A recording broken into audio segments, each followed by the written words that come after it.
Magandang umaga. Welcome po dito sa ating press conference patungkol po sa ating mga binabantayang mga sama ng panahon na habagat at ang mga bagyong si Tropical Depression Dante at Tropical Depression Emong. This press conference po is being live stream at our official DOST Pag-asa Facebook page at ang ating official YouTube channel ngayong araw po ng Miyerkules, July 23, 2025. Kasama po natin ngayon ang ating mga media partners na nandito po ngayon sa media room ng Pag-asa.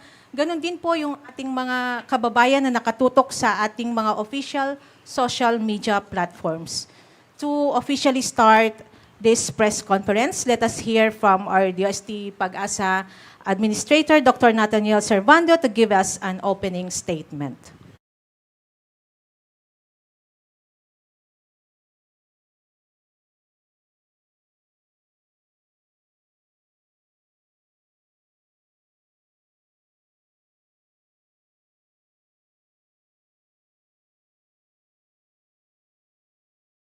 Kayo ng pinakahuling update ng weather disturbances na nakaapekto sa atin sa ngayon. DOST Pag-asa has been monitoring Dante at ito ay naging isang tropical storm. Ito ay namataan nasa silangang bahagi ng extreme northern Luzon. Samantala, ang isang low pressure area naman na ating minomonitor ay naging isang ganap na rin na bagyo. Ito ay tinawag nating Tropical Depression Emong. No? Pang-apat at pang-limang bagyo sa taong ito. Now, magbibigay po kami sa current weather situation at what to expect in the coming days habang nandito yung dalawang bagyo. We will be providing the intensity, forecast intensity and the tracks ng dalawang bagyo at kasama na rin po ang interaction ng ating habagat or southwest monsoon sa dalawang weather disturbances na ito. At inasahan natin na ito ang habagat ay pag-ibayuhin muli at magbibigay ng mga pag-ulan sa maraming lugar dito sa ating bansa, particularly na sa western side ng Luzon maging sa Visayas. Maliban doon sa mga areas na direktang mapiktuhan ng dalawang bagyo. Itong bagyong si Emong sa kasalukuyan ay namataan sa 115 kilometers kanluran ng Ilocos Norte. Pinapayuhan natin ang ating mga kababayan na magtutukan ang lahat ng mga informasyon, critical information, updated information na binibigay ng Pag-asa.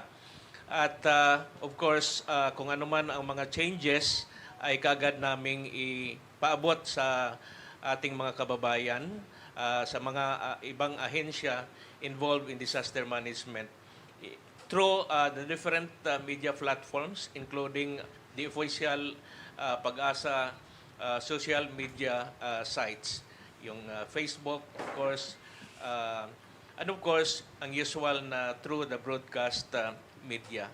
At muli kami po ay nagpapasalamat. Pinapayuhan din po natin ating mga kababayan na sundin ang lahat ng mga advice or action na pinairal ng ating mga lokal na mga executives upang maibsan ang anumang epekto nitong dalawang bagyo. At sana po itutukan ang mga official information na galing ng Pag-asa at of course ng mga concerned agencies, particularly na sa ating mga local government units, of course the Office of Civil Defense na kami po ay nakipag-ugnayan. Kami po dito sa Pag-asa ay round the clock na magmumonitor. Kasama po namin ang aming mga team of meteorologists, hydrologists, maging ang kasamahan namin sa different regional offices ng Pag-asa. Again, maraming salamat sa inyong pag-join in this press conference.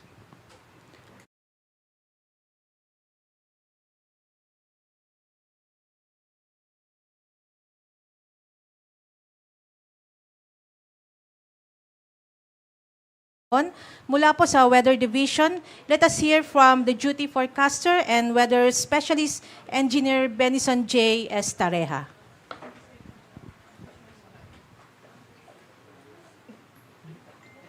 Thank you po, Ma'am Vivian. Magandang tanghali po sa ating lahat. Ako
parehong bagyo na ating minomonitor sa loob ng ating PAR. Yung isa naman pong low pressure area na sa may malapit sa Southern Guam, ito po ay namataan kaninang alas 10 ng umaga, more than 2,200 kilometers po sa silangan ng Eastern Visayas. Kulay pula, ibig sabihin po mataas ang tsansa na ito ay maging isang tropical depression din po or mahinang bagyo. Pero base po sa pinapakita ng ating models sa ating mga analysis, pahilaga po or hindi naman siya papasok ng ating Philippine Area of Responsibility. So ito naman po yung ating official track, latest track, itong si Tropical Storm Dante. Kung mapapansin po nila, generally northwest or paangat na pakaliwa, babagtasin po sa susunod na 2 araw ang northern portion ng Philippine Sea. At base po sa ating latest track, inaasahang lalabas din ito ng ating PAR bukas ng hapon or gabi. Pero mananatili pa rin po kahit ito'y nasa labasan ng PAR, magpapaibayo pa rin po ito or mag-i-enhance ng southwest monsoon. In terms of intensity naman po, throughout its movement po dito sa may North Philippine Sea sa loob ng PAR, tropical storm pero hindi pa rin natin inaalis yung tsansa na mag-intensify pa ito bilang isang severe tropical storm. Possible din po ito throughout or within the day na magkaroon ng international name. And kung mapapansin din natin, itong kulay dilaw po na circle, associated siya dun sa lawak or diametro ng bagyo. Mula dun sa sentro, nasa around 350 kilometers po ito. Kung kikilos ang bagyo, ang bagyong Dante, pahilagang kanluran, less likely po na maapektuhan directly yung ating mga kababayan po dito sa may extreme northern Luzon. So bukod sa hindi siya magla-landfall, maliit din yung chance na magtataas tayo ng mga wind signals. Coming from Dante po ito.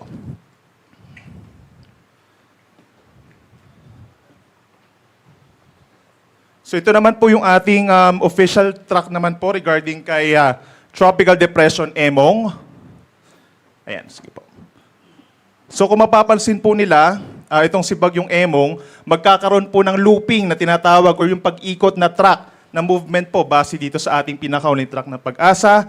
Ibig sabihin kung ngayon po ay medyo bumababa ng pakaliwa ito, within the next 24 to 36 hours, ay siyang hindi lang re-recurve, no? Kundi lilihis talaga na direksyon, pabaliktad po. Pabalik muli doon sa paakyat na pakanan naman po sa loob ng 2 hanggang 3 araw. So magkakaroon tayo ng looping direction and at the same time, habang nandito po siya sa West Philippine Sea, hanggang sa araw po ng Friday, ay posibleng lumakas pa ito bilang isang tropical storm base sa ating latest track. Hindi pa rin natin inaalis yung chance na habang malapit siya dito sa may Ilocos region, ay lumakas pa rin ito bilang isang severe tropical storm. Pagsapit po ng Friday, kikilos na ito pahilagang silangan naman po or northeastward, maring bagtasin din po malapit dito sa may Balintang Channel, sa may extreme northern Luzon, at lalabas ng ating Philippine Area of Responsibility pagsapit po ng gabi pa ng Sabado or umaga ng Linggo. Base po yan sa ating latest track. Yun naman pong lawak na nakikita natin sa ngayon, nasa around 150 kilometers. So ibig sabihin, mas 150 kilometers yung radius, simula po dun sa sentro, yung average niya. So ibig sabihin, mas maliit siya ng konti, pero posible pa rin mahagip ang malaking bahagi po ng Northern Luzon. Currently, nakaka-apekto po itong kulay dilaw na malalakas na hangin, direktang epekto galing kay Emong, dito po sa bahagi ng Northern Luzon, base sa ating latest track. At yung cone of uncertainty, ito din po mahalagang malaman din natin, no? Posibleng bumaba pa ng bahagya, maapektuhan yung sentro ng Bagyong Emong, itong mga areas pa sa may Ilocos Region, sa may Cordillera Region, plus lalawigan po ng Cagayan and Batanes. Ito po yung ating tropical cyclone wind signal number 1 sa ngayon. Meron na agad tayong wind signal number 1 at nakaka-apekto na po agad-agad yung malalakas po na hangin dahil malapit na nga sa lupa itong si Bagyong Emong. Meron tayong signal number 1, buong Ilocos Norte, western portion of Ilocos Sur, northwestern portion of La Union, at western portion po of Pangasinan. So base sa ating latest track, posible pa na madagdagan itong mga lugar na magkakaroon po ng mga wind signals or babala sa hangin sa loob po ng 2 araw. At dahil nga posibleng lumakas pa ito bilang isang tropical storm, posibleng magtaas din po tayo na hanggang wind signal number 2 dito sa mga areas po sa Cordillera at saka po sa Ilocos Region. So lagi po tayo magantabay sa ating mga updates. Ito naman yung masasabi nating mas mahalaga po sa ngayon na malaman, no? Itong mga magiging pag-ulan natin sa loob ng 3 araw, lalo na po for the next 24 to 36 hours, yan po yung pinakang crucial dahil mas maraming lugar po maapektuhan, hindi lang po ng habagat, kundi directly po coming na rin dito kay Bagyong Emong, dito sa may West Philippine Sea. Meron tayong pula, kulay pula po associated sa more than 200 millimeters na dami ng ulan. By nature po yung mga pag-ulan na ito, no, ay heavy to at times intense and at times torrential rains po, no. Zambales, Bataan, and Occidental Mindoro hanggang bukas ng tanghali. Pinakamalalakas yung pag-ulan, ito po ay dahil sa habagat. Yun naman pong kulay orange, 100 to 200 millimeters sa dami ng ulan. Nandyan pa rin po yung mga possibilities ng mga pagbaha at mga pagguho ng lupa. Dito po sa La Union, Benguet, Pangasinan, Tarlac, Pampanga, Bulacan. Dito sa Metro Manila, 100 to 200 millimeters din po, maging sa Rizal, Laguna, Cavite, Batangas, at ilang pang bahagi po ng Luzon. Hanggang dito sa may Bicol region, actually possible po na umabot din sa 100 millimeters ang dami ng ulan. Sa Visayas, affected din po ng hanggang 100 millimeters sa dami ng ulan ang Antique and Iloilo, kaya may chance pa rin po ng mga pagbaha. Given na rin na nagkaroon po tayo ng mga pag-ulan nitong mga nagdaang araw. Bukas naman po ng hapon, or Thursday ng hapon hanggang Friday ng hapon, ito yung times po, no, na pinakamalapit itong si Bagyong Emong dito sa may Ilocos Region. So we're seeing na mas mag-i-intensify pa po yung mga pag-ulan natin dito sa may Ilocos Region, lalo na po sa La Union, Pangasinan, and Zambales dahil magkakaroon na rin ng interaksyon yung habagat doon sa Bagyong Emong. Possible po na umabot pa rin siya sa more than 200 millimeters yung dami ng ulan.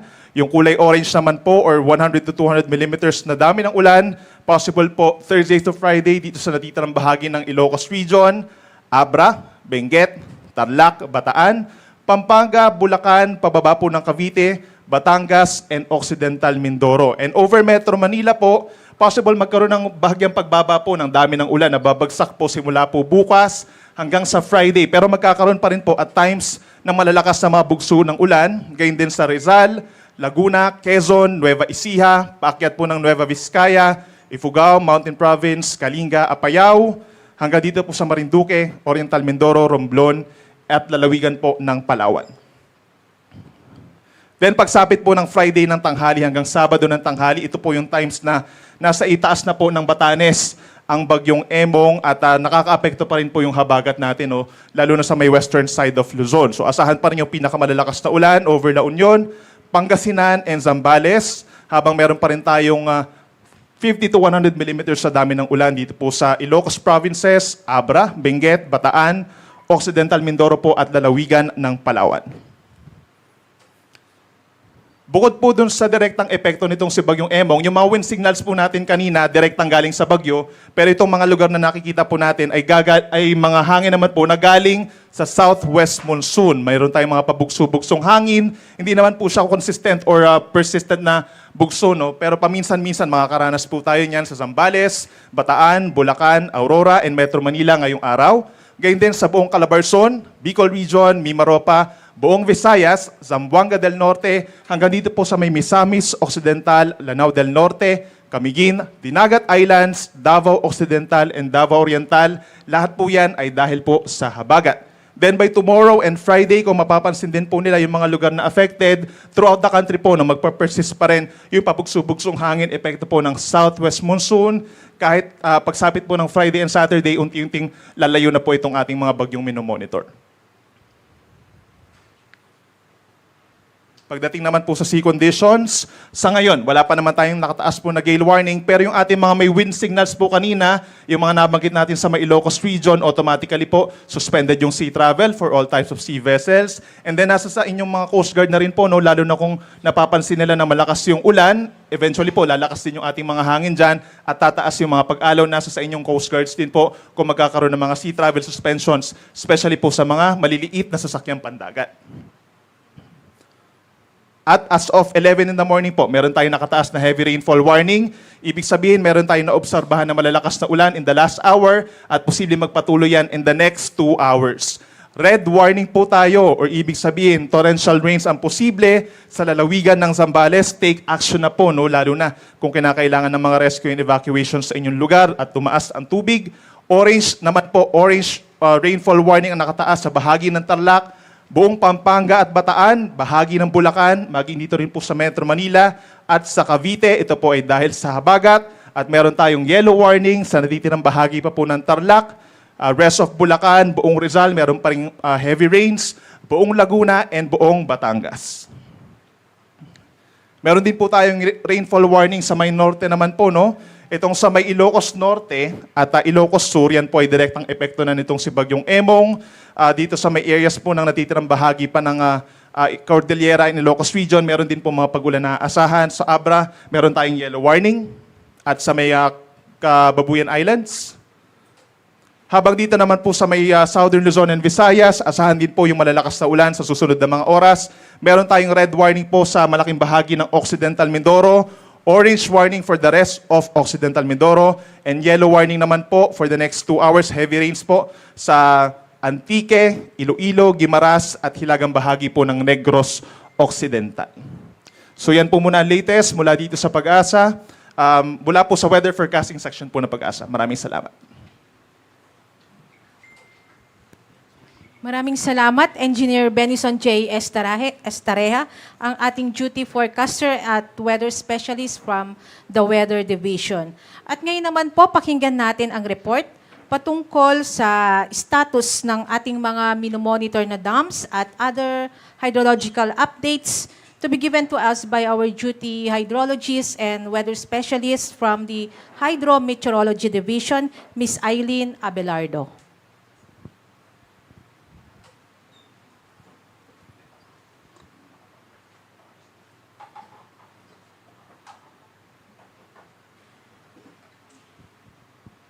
Magandang umaga po sa ating lahat. At dito nga po sa status po ng monitored dams natin dito sa Luzon, maging yung mga kailugan po dito sa ating bansa ay akin pong ibibigay po ang status.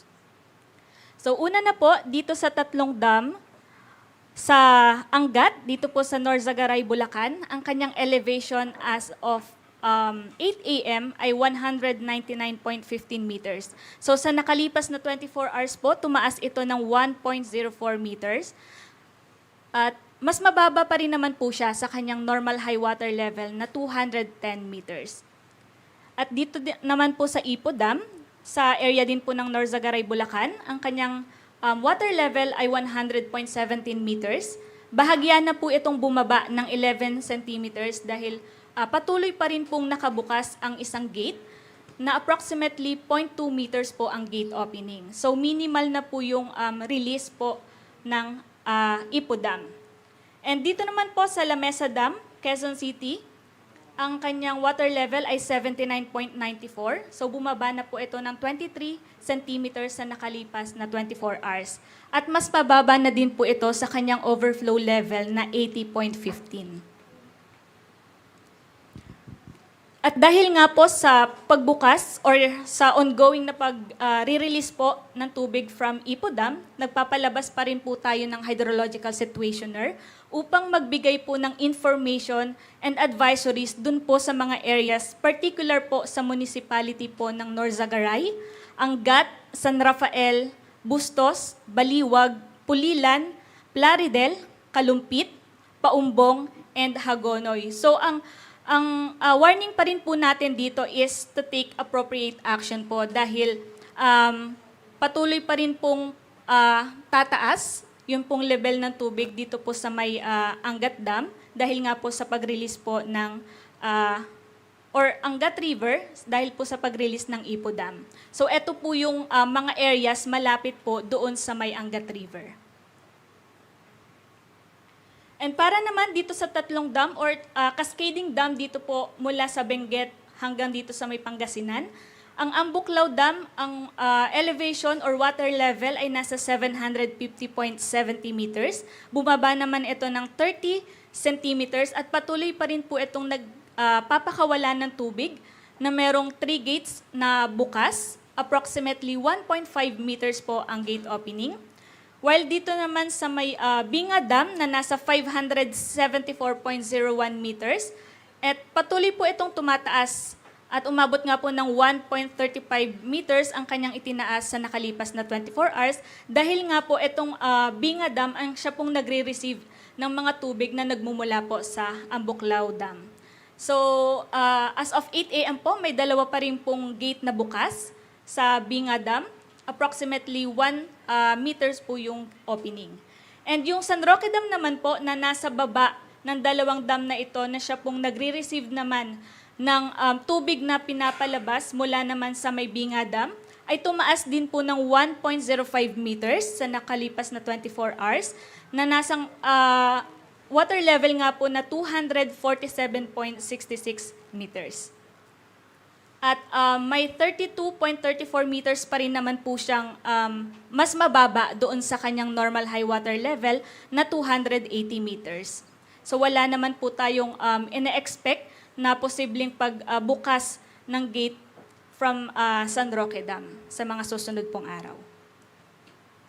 At dahil nga po sa pagpapakawala ng tubig mula sa Ambuklaw at Binga Dam, patuloy pa rin po tayo nagpapalabas ng hydrological situationer dahil ito pong mga tubig na nanggagaling sa mga dam na ito ay aagos po sa Agno River. So ang mga areas naman po na atin pong winawarningan ay ang mga barangay dito po sa Ambuklaw, Bocod, Benguet. Ganon din po sa Dalupirip at Tenongdan sa Itogon, Benguet. So advice pa rin po natin is appropriate actions po dahil nga po ay posible pong tumaas din yung level ng tubig dito po sa may Agno River at posible din pong lumakas pa yun pong kanyang flow or yung current.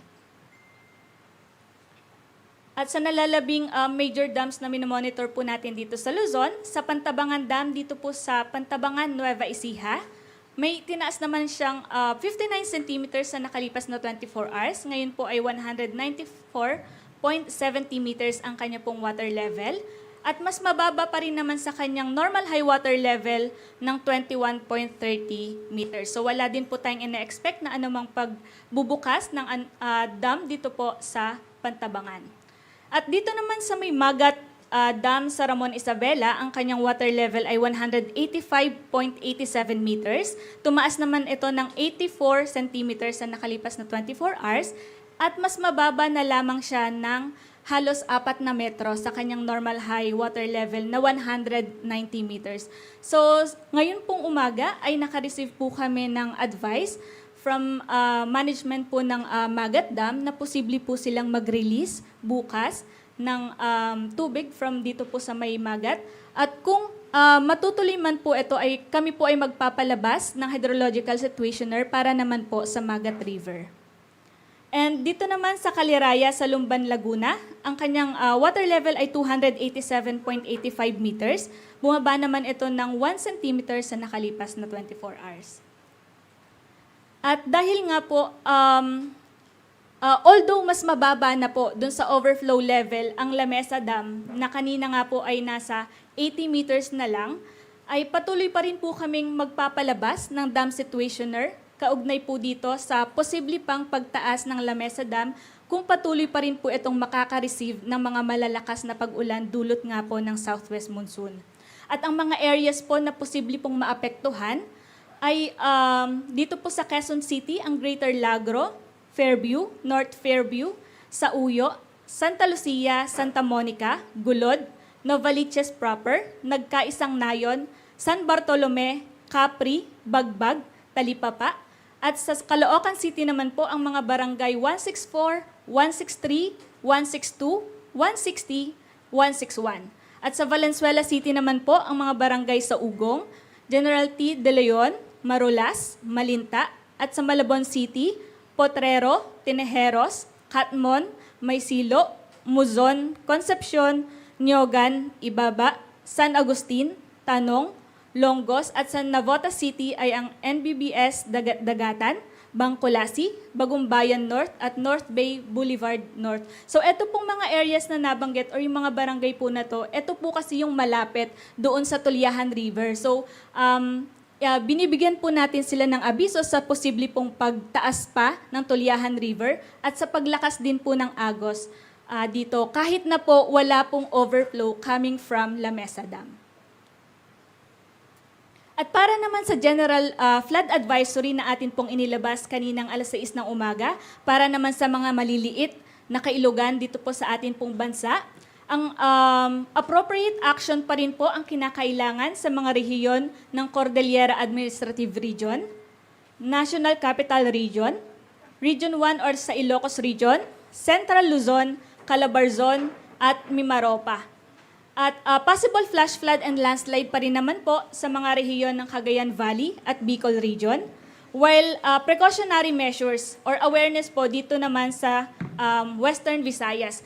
So sa mga ipinapalabas po naming General Flood Advisory, patuloy po nating tingnan yung mga warnings na inilalagay po namin sa bandang baba ng GFA at patuloy po tayong makipag-ugnayan sa atin pong mga LGU at mga Local Disaster Risk Reduction kung ano man po yung mga actions na kailangan po nating gawin base po sa ipinapalabas na information po ng Pag-asa.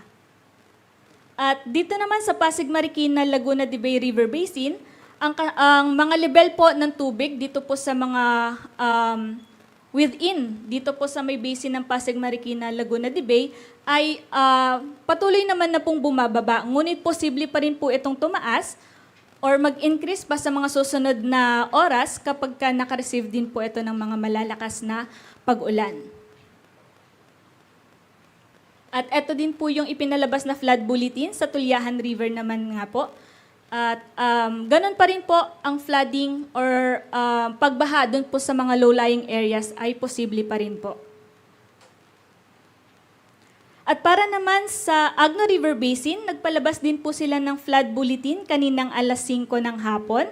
So meron po dito sa kanilang areas na kung saan dito po or ang flooding ay posible pa sa mga susunod na 24 hours sa areas po ng Mapandan, San Fabian, at Mangaldan dito po sa Pangasinan. While flooding is still threatening, dito naman po sa areas ng Bayambang, Orbiz-Tondo, mga Tarem, Aguilar, at Lingayen sa probinsya pa rin po ng Pangasinan. At flooding is expected to persist or magpapatuloy po dito naman din sa area po ng Santa Barbara, Calasiao, Dagupan City, at portion po ng Binmali. So, mamayang alas 5 po ng hapon ang susunod na update po for Agno River Basin. Dito naman po sa Pampanga River Basin, nagpalabas din po sila ng flood bulletin kanina namang alas 6 ng umaga. So, yung ibang areas po sa itaas or upstream po ng Pampanga River Basin ay nasa below alert or yung unang level po or unang warning level po sa area. While some areas naman po ay na-reach na ang warning levels from alert, alarm, at critical po. So, flooding is still threatening and expected to persist pa din po from mid ng Pampanga River Basin up to dun po sa may downstream niya. And lastly po, flood advisory naman for Bicol River Basin. So, eto naman po yung areas niya. Ang warning po natin dito or flood information na atin pong ipinalabas kaninang alas 8:30 ng umaga ay inaasahan pa rin po ang pagtaas ng mga kailugan within po sa may Bicol River Basin at posible pong magkaroon or ma-experience po yung pagbaha sa mga kalye at kalsada, pag-ipon ng tubig sa mga mabababang lugar na may mga kabahayan, pagkaipon ng tubig sa mga palayan at sakahan, at posible din po ang pag-apaw ng ibang mga spillways. So mamayang 8:30 p.m. naman po ang next update for Bicol River Basin. At ang mga updates po na ipapalabas namin patungkol po sa dam at hydrological status po ay pwede po nating i-check dito sa May Pag-asa website under flood na tab. And for the real-time monitoring po natin dito sa Pasig, Marikina, and Tulyahan River Basin ay pwede po nating i-check dito sa may flood monitoring for Metro Manila para makita po natin yung real-time status po ng mga water level stations and also din po yung kung gaano kadami yung mga pag-ulan din po sa area. At yun lamang po, maraming salamat. Thank you, Ms. Eileen Abelardo, ang ating duty hydrologist at weather specialist from the Hydrometeorology Division. At ngayon naman po, bago tayo mag-proceed sa ating Q&A, i-acknowledge po natin ang ating mga kasamahan from the media, ang Inquirer.net, Manila Standard, Malaya, GMA DZBB, PTV Channel 4, DZRH, ABS-CBN, at Abante. We also would like to acknowledge the presence of our DOST Pag-asa key officials na kasama po natin ngayon, headed by DOST Pag-asa Administrator Dr. Nathaniel T. Servando, Deputy Administrator for Operations and Services, Engineer Roy Badilla, the Chief of the Weather Division, Engineer Juanito Galang, the Chief of the National Capital Region Pag-asa Regional Services Division, Engineer Lorenzo Moron, and the Officer in Charge of the Hydrometeorology Division, Mr. Oscar Cruz, at kasama din po natin at the back, ang Officer in Charge po ng Research and Development and Training Division, Mr. Michael S. Bala. And so now, we're going to proceed to the Q&A session ng ating press conference. So may mga katanungan po ba from our media partners po? Please proceed po pag may mga katanungan. Yes po. Hanggang ilang araw ho tayo na makakaranas ng mga pagulan, particular dito sa Metro Manila, at aabot ho ba ito hanggang Lunes kung kailan state of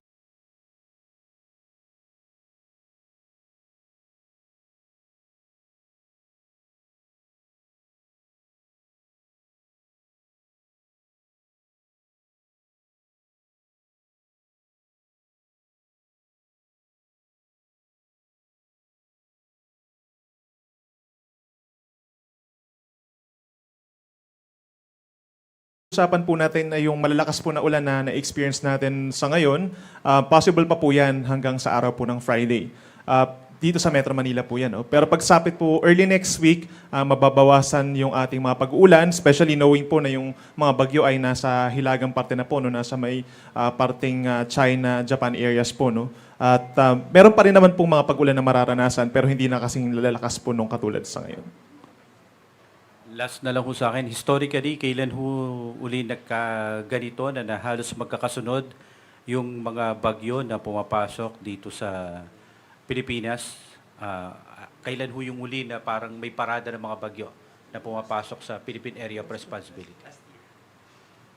Last year lang din po, kung matatandaan natin, around mga bare months po, no, halos sunod-sunod po yung mga bagyo natin, nagkaroon ng 6 in a short span of time. But yung nafo-forecast naman po natin dito sa, kung meron bang similar scenario, wala pa naman po. No? After nitong si Bagyong Emong, yung isa po hindi naman papasok. No? So hindi naman siya aabot sa ganong scenario.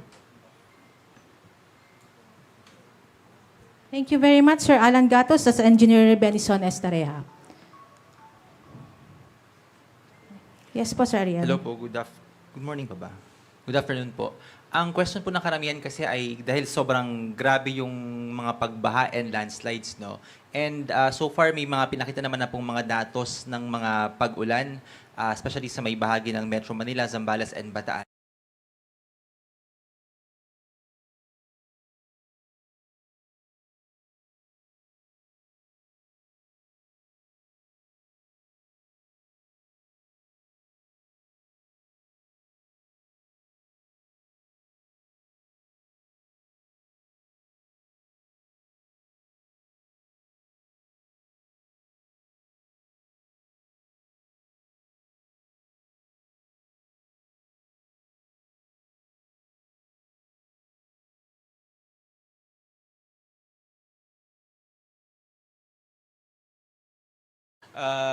compared with the monthly normal rainfall for July, ay hindi naman na-surpass yung isang araw lang na ulan. We observed higher rainfall data, particular na dito sa may Sangli Point, Cavite, no? May station kami doon na umabot ng about 350 millimeters of rain compared sa normal na around 450.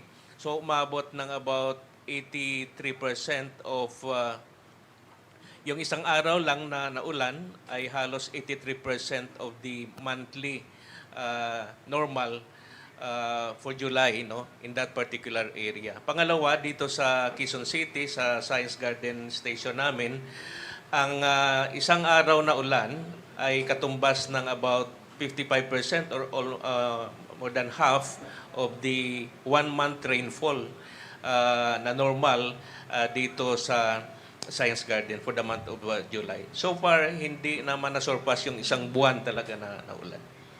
And compared to Ondoy, in terms of rainfall intensity, hindi pa ganun ka-intense yung pag-uulan nung nakaraang 2 araw kumpara sa naranasan natin during the Storm Ondoy. Dahil ang ulan na naranasan natin ng 2009 was associated by, of course, Ondoy, but ito yung habagat.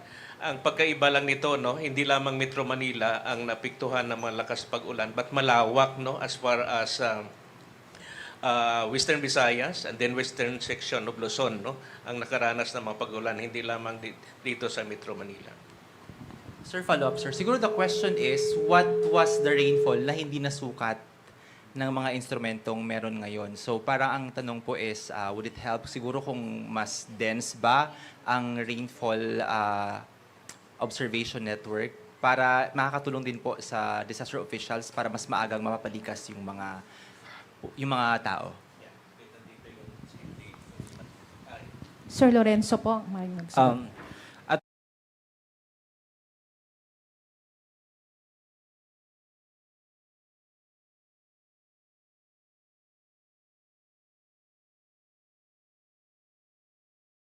yung mga staff natin to participate in early discussions like PIDRAS, no. May mga weather specialist tayo na nag-a-attend doon, no.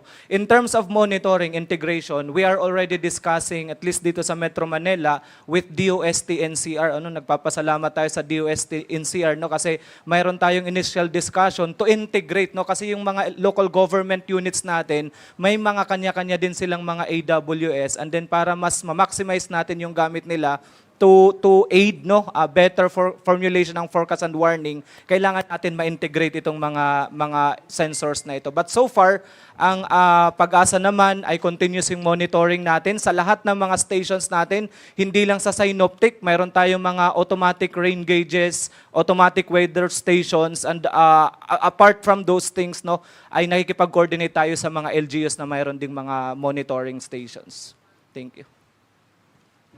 Sige Good po, morning. sige po. Ay, sorry. Dagdagan ko lang yung sinabi ni Engineer Enzo. No? Tungkol dun sa tanong na may mga hindi ba na-captured na data sa rainfall. Ano? May programa kasi ang Pag-asa ngayon, yung tinatawag natin Community-Based Flood Early Warning System, ano? Yung CBFUS, na nakikipag-coordinate tayo sa mga local government. In fact, ongoing ngayon yung project, dinadala natin yung CBFUS sa mga local LGUs. Ano? Tinuturuan natin sila kung paano i-operate ito at nag-i-install tayo ng mga additional instruments like rain gauge, automatic rain gauge, saka water level measuring instruments. Ano? At the expense of the funds coming from the local government, guided by the technical experts of Pag-asa. Sa programang ito, kinakapacitate natin yung mga local disaster offices na tinuturuan natin sila kung paano gamitin ito for local warnings, flood warnings. So ngayon, ongoing to. So sa tingin ko, isa sa mga programa ng Pag-asa ito na makakatulong na madagdagan pa o ma-enhance yung local early warning system. Ano? So yun yung ating way forward na ginagawa ngayon in terms of collaborating with the local government disaster office. Thank you. Maraming salamat. Yes Thank po. you, sir. One more po para kay Engineer Enzo. Kahapon naglabas kayo ng unang-unang ano ba yun? IBM.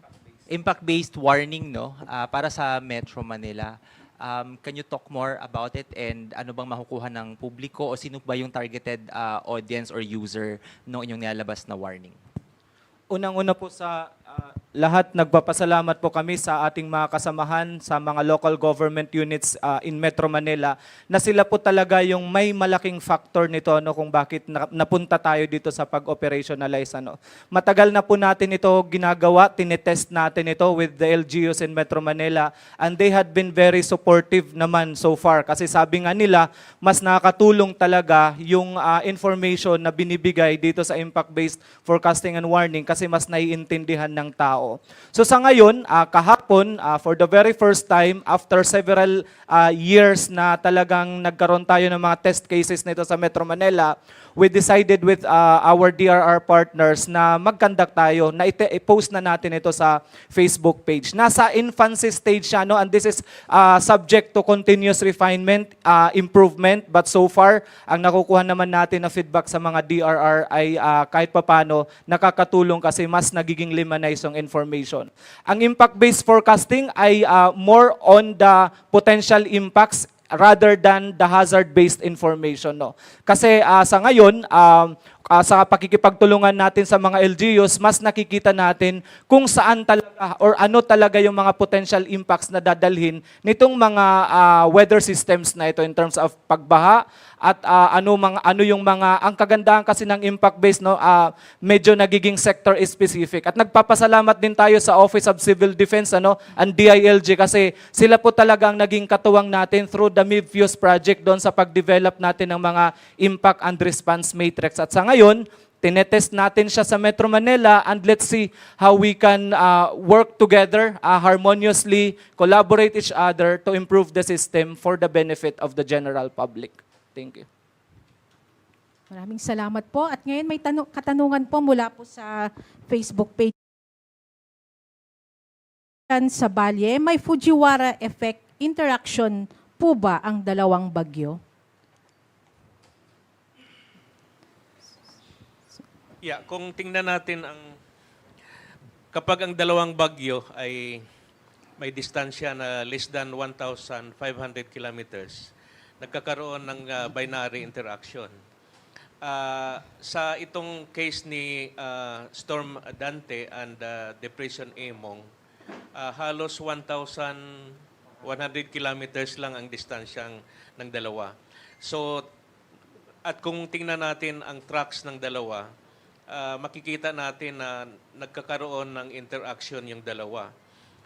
Itong si Dante ay tuloy-tuloy na sa kanyang pagkilos papuntang Taiwan, medyo mabilis dahil 25 kilometers per hour. In fact, 25 kilometers per hour. Samantalang itong si Emong, initially, naglulob, as mentioned kanina, dito sa may western side ng Ilocos Norte. And eventually, habang pataas papuntang Taiwan itong si Dante, ay hatakin niya ito si Emong. Dante is stronger, relatively stronger than Emong, kaya mas dominant itong si Dante. Kaya instead na itong si Emong ay kikilos papuntang West Philippine Sea, ito ay sasabay doon sa kay Storm Dante. At eventually, paglabas ni Storm Dante, magiging mas malapit ang kanilang distance at doon sa may bandang Taiwan, east of Taiwan, doon silang not necessarily combine into one bagyo, but ito yung pinakamalapit. Fortunately, nasa labas na sila ng Philippine Area of Responsibility. But of course, we expect na ang habagat, ito yung titingnan natin dahil kapag nandyan ang dalawang system, we expect na ma-enhance ang mga pag-ulan dulot ng habagat. Of course, nakikita natin ito, hindi lang ngayon, but more important, tomorrow, and then by Friday, hopefully ay tuluyan ng umalis no itong dalawa. At least yung Dante, no? At of course itong mahuli yung Imo. Thank you. Maraming salamat, Dr. Servando. May isa pa po tayong katanungan mula po kay Raymart Ramirez regarding po kay Tropical Depression Emong about looping truck. Aasahan ba na mas lalong bababa pa ang truck nito at gaano ba kalakas ang high pressure area para mas lalo itong bumaba at maraming maaaring maglandfall sa kalupaan ng ating kalupaan. Thank you. Hello, magandang hapon. So, ang babantayan po natin dito importanteng bantayan dito sa track ng Tropical Depression Emong, yung kanyang looping. So, mula ngayon hanggang Friday, mapapansin natin na halos dito lang siya sa vicinity ng Ilocos Norte o Ilocos Province. So, expect na po natin dahil mabagal siya at magbababa dyan, yung concentration po ng mga paulan, asahan na po dyan sa mga part ng Ilocos region saka ilang part ng Northern Luzon. At kung makikita po natin sa ipinresent ni Engineer Estereja kanina na yung probability code, maaaring yung sentro dumikit din po dito sa kalupaan ng Ilocos provinces ang bagyong si Emong. So hindi natin niro-rule out na maaring maglandfall ito sa may Ilocos region. Sa province ng Ilocos Region. So yun po yung babantayan natin, yung mga paulan at yung posibleng paglapit niya sa landmass ng bagyong si Emong. Thank you po. Yung high pressure nandito sa may northeast ng bagyo, pero ang nagdidictate talaga ng track ng looping nito, gaya na nabanggit ni Dr. Servando, itong bagyong si Dante, nagkakaroon sila ng interaction kaya siya bumabalik. Thank you. Thank you very much, Engineer June Galang. At may katanungan pa po tayo mula kay Ms. Karen Almasan Lagrand. Sabi niyo po, mahina na po ang La Nina. Ano po pinagkaiba ng paulan noong last year at ngayon? Parang maraming paulan din po ba ngayon?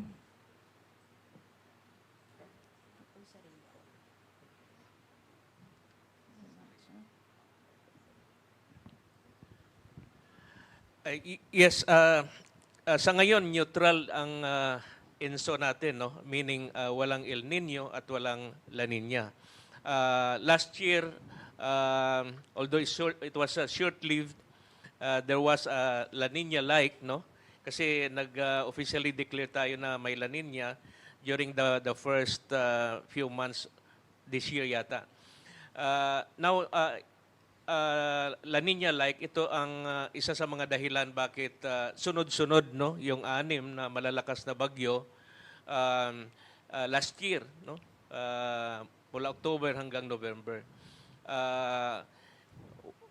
Isa sa mga reasons nga dahil may La Nina-like condition during that time. Kapag may La Nina, of course, alam naman natin ang temperatura ng mga ating karagatang malapit sa Pilipinas ay relatively mainit. Ito yung isa sa mga dahilan bakit sunod-sunod yung mga malalakas na bagyo. At of course, dala nito hindi lamang yung strong winds but yung mga malalakas na pag-ulan dala ng mga malalakas na bagyo last year.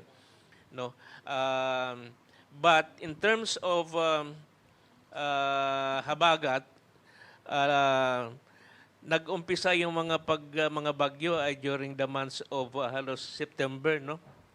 At of course may isang bagyo na Christine, no?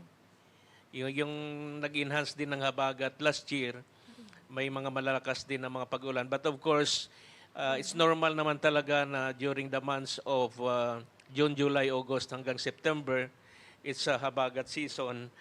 And kaya the reason ngayon kahit na mahina yung bagyo o hindi pa tayo nagkaroon ng typhoon ay na-enhance yung habagat. So neutral ang INSO natin but of course we expect more precipitations because of the habagat season. Thank you. Thank you, Dr. Nat Servando. Yes po, Sir Ariel. Hello po. Nabanggit naman na po yung dami ng ulan. No? Saan po dito pumapasok yung epekto ng climate change sa habagat at sa pagpapaulan ng habagat at ng mga bagyo? With the climate change, of course, ito yung epekto ng tumataas ang ating temperatura, global temperature, but of course nakikita din natin sa trend ng local temperature records natin na halos consistent sa global trend, no, na may mga pagtaas ng average air temperature. Kapag mataas ang temperatura, of course, kasunod nun mataas ang sea surface temperature. Alam naman natin kapag mataas ang ang temperatura ng ating mga karagatan, ito ay it produces more water vapor na ito yung nagpo-fuel ng mga tropical cyclones na magiging more enhanced. But of course, more water vapor, mas maraming mga pag-uulan na maranasan natin kapag may climate change or global warming. Thank you, Dr. Yes, yes, sir. So, sir, just to clarify, sir, are we expecting that in the coming years, dahil nga ongoing yung climate crisis, yung habagat natin mas magiging wet at yung mga paulan din ng mga bagyo mas marami? Yes, we expect na ganon. Of course, the intensity of tropical cyclones at kung minsan ang behavior generally din ng bagyo, no, yung kung saan namumuo, aling lugar ang tinatamaan. Like recently, even the southern portion of our country, Mindanao, ay naapektuhan na rin ng mga bagyo. Recently, no, kasi in the past, never, no, na nag-raise tayo ng storm wind signals, even doon sa may Davao region. Isa sa mga siguro manifestations ng effects ng climate change. Of course, study would shows na if there is climate change, of course, global warming, we expect na of course mga intensities ng mga bagyo ay maapektuhan. And then of course mga pagulan. Maraming salamat, Dr. Servando. At may katanungan pa po tayo mula kay Russell Jan Tarangco Tolentino. Bakit po pa-south ang movement ni Emong? At isunod ko na rin po ang katanungan ni Christian Saballe. May ine-expect po ba tayong another tropical cyclone development sa labas ng PAR? I guess ang ating duty forecaster, Engineer Benison. So regarding po dun sa paggalaw na patimog ditong si Bagyong Emong po, no, tulad ng nabanggit din kanina ni Dr. Servando at ni Engineer ni Sir June Galang, magkakaroon nga ng interaction between the two, no, yung tinatawag natin na Fujiwara effect. And because of their distance from one another, maaring habang kumikilos nga po pahilaga itong si Storm Dante na siyang dominante, no, na relatively mas malakas po siya kumpara dito kay Bagyong Emong. So magdidikta po doon sa kilos nitong si Bagyong Emong yung pagkilos nitong si Bagyong Dante. So habang kumikilos siya pahilaga, nagkakaroon ng parang pagpihit or interaction nga dito kay Bagyong Emong. So mapipigilan yung pag-move forward nitong si Bagyong Emong, no, palabas ng ating bansa. And instead, kikilos nga po siya pa southward hanggang sa the moment na makalabas na ng PAR itong si Bagyong Dante at kikilos na papunta dito sa may eastern China, ay siyang kikilos na rin po at susunod naman itong si Bagyong Emong afterward. So magsa-southward, tapos magkakaroon nga po ng looping at siyang paakyat. Pero ang indikasyon niyan, habang aktibo yung ating mga tropical cyclones sa labas ng ating PAR sa hilagang bahagi po ng Pacific Ocean, plus itong ating minomonitor nga na isang low pressure area pa, so maaaring magkaroon po ng habagat pa rin sa susunod po na linggo. At bagamat sabihin na natin na maliit pa yung chance na magkaroon ng susunod na bagyo after ni Bagyong Emong, for next week, magpapatuloy pa rin po yung southwest monsoon.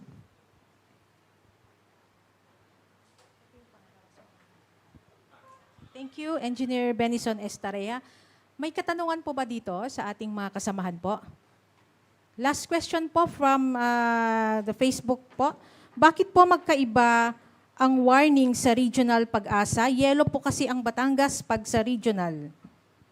Yellow po kasi ang Batangas pag sa regional. Sir Lorenzo Moron po. Maraming salamat sa katanungan. Ang pinapalabas po ng WD na weather advisory ay 24-hour forecast accumulated rainfall. So that's 24-hour. Ang ginagawa po ng regional ay nire-regionalize namin into 3-hourly basis. So hindi kasi natin alam kung saan in between sa 24-hour nag-i-spike yung mga malalakas na pag-ulan. So ang ginagawa natin, nagpapalabas tayo ng heavy rainfall warning in every 3 hours. So doon natin nakikita na mayroong certain period ng 3 hours na bumababa yung mga pag-ulan, mayroon naman nag-i-spike. So that's the difference, no? So ang pinapalabas ng WD, that's 24-hour, the whole day na forecast accumulated rainfall at nire-regionalize naman siya ng ating PRSD in every 3-hourly na forecast issuance. Thank you po. Alright. Maraming salamat, Engineer Lorenzo Moron. Pag wala na pong katanungan, okay po, to give us a closing statement and to formally close our press conference for today, may we hear from the Deputy Administrator for Operations and Services, Engineer Roy Badilla. Maraming salamat, Vivian. At magandang tanghali po sa ating lahat. Unang-una, nais po namin magpasalamat sa inyo, sa media, lalong-lalo na sa main media na kung saan kayo ang nakakarating or yung mga newscast ninyo ang siya nakakarating doon sa pinakamalayong lugar or yung mga lugar kung saan medyo mahirap marating na mga informasyon. Maraming salamat po. At doon po sa mga nasa social media, maraming salamat po for attending and hoping na yung inyong nakuhang mga informasyon ngayon ay inyo rin mapalaganap doon sa inyong mga kaibigan, sa mga mahal sa buhay para sa kanilang mga safety din. Maraming salamat po at please, ang pakiusap ng Pag-asa ay manatili po tayong nakatutok sa mga updates ng aming mga warnings. Alam naman po natin na mayroon tayong 2 bagyo ngayon na nasa ating Philippine Area of Responsibility at ito po yung naghahatak ng ating tinatawag na habagat at magkukause ito ng mga malalakas na pag-uulan at nagkukause at the same time ng mga pagbabaha. So manatili po tayong nakaantabay sa mga updates ng Pag-asa at kayo po ang aming inaasahan para maparating po ang aming mga warnings, mga informations doon sa mga taong nangangailangan. Thank you po. Maraming pong salamat, Engineer Roy Badilla, ang ating pong Deputy Administrator for Operations and Services. Again, maraming salamat po sa ating mga media partners na nakasama po natin ngayon dito sa Weather and Flood Forecasting Center ng Pag-asa at sa mga tumutok po sa ating mga official social media platforms. And that concludes our press conference for today. So manatili po tayong nakatutok sa mga updates mula po sa DST Pag-asa at mag-ingat po tayong lahat.